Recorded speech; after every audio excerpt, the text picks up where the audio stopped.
fait, le mur végétal, si vous voulez, est vraiment une passion depuis que je suis tout gosse. J'étais passionné par les aquariums tropicaux. Bien sûr, quand vous êtes un tout petit garçon de 5, 6, 7 ans, vous préférez ce qui bouge, les animaux, donc les oiseaux, les poissons, etc.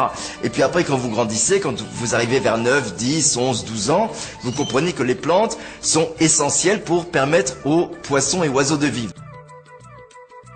Ouais, on est en fait face à une façon très simple de cultiver les plantes. On n'est pas encombré au sol, donc il n'y a pas de pots de fleurs. Elles sont mises verticalement comme un tableau, comme une tapisserie, on pourrait presque dire, mais en relief le long d'un mur. Donc en fait, le mur de l'appartement existe bien sûr, mais il est isolé par un coussin d'air qui fait 10 à 20 cm. Il y a une planche en plastique, et cette planche en plastique est également elle-même recouverte d'un feutre. Donc en fait, grâce à ces microfibres, ça se passe exactement comme sur le terrain, des micro-algues, des petites mousses, les racines des plantes, bien évidemment, qui se développent dedans. Le système d'arrosage est tout simple, il y a un tuyau qui est percé en haut, ça coule 2 fois par jour pendant un quart d'heure, ça mouille ce feutre, les racines prélèvent ce dont elles ont besoin, l'eau et les sels minéraux, puisqu'en bas, on a donc un bac, dans le bac il y a un tout petit peu d'engrais, et puis il y a quelques poissons qui eux-mêmes libèrent bien sûr des sels minéraux, donc on a un petit système fermé qui fonctionne très bien.